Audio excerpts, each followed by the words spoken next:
Hey folks, so I just wanted to give you an example of the two solution solving of the ambiguous triangle. Before I do that, I'd like to show you a graphic of the two triangles in case you can't visualize what it looks like. So I have an app here that does the solving for you. Of course, you cannot use this on your test, but it will give you a good idea of the visual on it. So let's just say that I had an angle of 22 degrees. And I have a side A that is 5 units long and a side B that is 11 units long. And I solved that. You'll notice that my app tells me there's two solutions, and the triangle that you see is a pretty good replica of what the solution for one of those triangles would be. Notice that angle B down there at the bottom right is an acute angle. If I tap on this, this shows you that angle B is now an obtuse angle. So if I just toggle between those two a couple times, you can tell my angle A is not changing, my side B is not changing, and the length of my side A is also not changing. So this just kind of gives you a visual of what a two-solution triangle will look like. All right, now the second thing that we're going to do is I want to walk through with you an actual example, like I told you I would. And so this is question number 50 from your textbook. And here you're given angle C, you're given side A, and you're given side C. So this is where you're going to go to the flow chart. And on your flow chart, the first question is the triangle SSA? And so take a look. Yes, I have two sides with the same name. And I have two items with the same name. I was given two sides and one angle. So yes, it's SSA. Second question on your flow chart is the side with the same name greater than the other side. Well, the side with the same name is side C. It is not greater than the other side. So my answer to that is no. And that switches me down to the next question, which says, is my given angle acute or is it obtuse? And you can tell by looking at angle C that it's an acute angle. So then the flow chart tells you that you should run the test. So that's what we're going to do next. Now remember, when we run the test, we are going to compare side C with A sine C. And so we're going to plug in our numbers here. And we've got the 5.21 on the left-hand side, and then the height of the triangle on the right-hand side.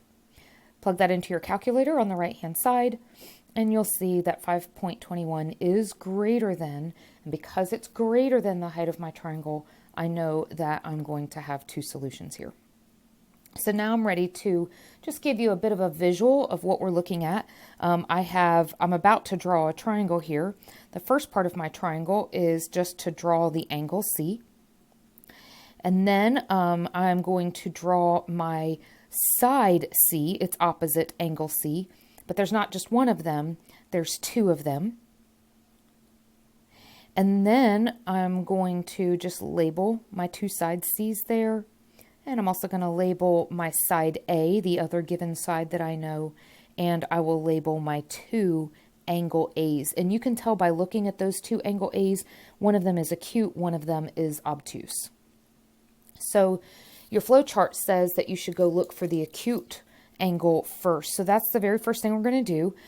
Notice that I've got my chart set up for both triangles. So I'm going to be very organized in placing my answers. So we come down here to step number 1, and that is that we want to find the acute angle A1. And so I'm going to use the law of sines to do this. I want to use the A fraction, and as you look at your chart, you can obviously tell that the other fraction you want to use is the C fraction. So we're going to use the C fraction. And we will get sine of A1 by itself by doing cross multiplication. We'll plug that into the calculator. We'll get a nasty decimal. But then we need to use the sine inverse to find A1, angle A1. So I'm going to come up here and I'm going to put angle A1 then into my chart. Step number 2 says that we're going to find our obtuse angle A2. And we do this by adding and subtracting. Let's go back and look at the picture. You remember that because of the way that isosceles triangles work, If I know that this angle is a 55 something or other degree angle, then this angle in here also has to be that same measure of 55 something or other. And you can tell that that second angle that I just drew is going to be a supplement to my angle A2. Those two have to add to 180 degrees. So all I have to do to find that obtuse angle then is take angle A1 and subtract it from 180 degrees. So you'll see then that that is going to be my step number 2. So we'll take my A1, subtract it from 180 degrees, put that into the calculator, and I personally just wrote down the letter that I stored it as because I always tend to forget. I can't store it as A because I already stored angle A1 as angle A. So I had to pick a different letter for this, so I just chose the letter D. All right, step number 3, actually, let's go back up to our chart here, and let's go ahead and enter in what A2 is. Step number 3, then, we want to find our two angles, B1 and B2. Those are pretty easy. I now have 2 of my 3 angles, so all I have to do is add my 2 given angles together and subtract from 180 to find the third one in the triangle. So to get B1, just take 180 minus that A1 minus my already given C. And I wrote down there how I stored it. To get B2, it's the same thing. 180 minus A2 minus C. And I wrote this one down as the way I stored it as well. So I'm going to go up and fill those into my chart for angle B1 and for angle B2. Now the very last step is that I have to find my 2 missing sides, and I'm going to do this with the law of sines. Let's go back up to the chart, and the 2 fractions that I want to use, again, you want to use fraction C because it was your given fraction, and then I obviously want to use fraction B because that's the one that has something missing.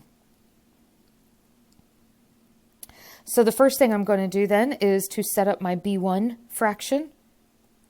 I'll cross multiply, plug it into my calculator, and I'll take that number up. This is my B1. I'll take that number up and enter it into my chart. And then I want to do the same thing for B2. So I'm a little lazy here. I just chose these 2 fractions to work with. Still the C fraction and the B2 fraction. Cross multiply. Enter it into the calculator. And then this is the number that I get for B2. So I'm going to come up and enter that into my chart as well. Now, one of the things that I always try to make you take a look at and make sure of is that does each of them make sense? Small should be opposite small, medium opposite medium, and large opposite large. So as I look at my 2 triangles, my first triangle, C, is the small. And my angle C and my side C are both the smallest. My A, these are my mediums, and they are opposite each other. And then my B's, these are my larges, they are opposite each other. So at least it makes sense. It doesn't necessarily mean it's correct, but at least my triangle makes sense. If my triangle doesn't make sense, it's guaranteed that it's incorrect. If I go down to the second triangle, this time around, B is the small version, and it works out there. C is the medium, and A is the large. And again, my triangles make sense, and so I have a much better chance of getting these correct as long as my triangles make sense.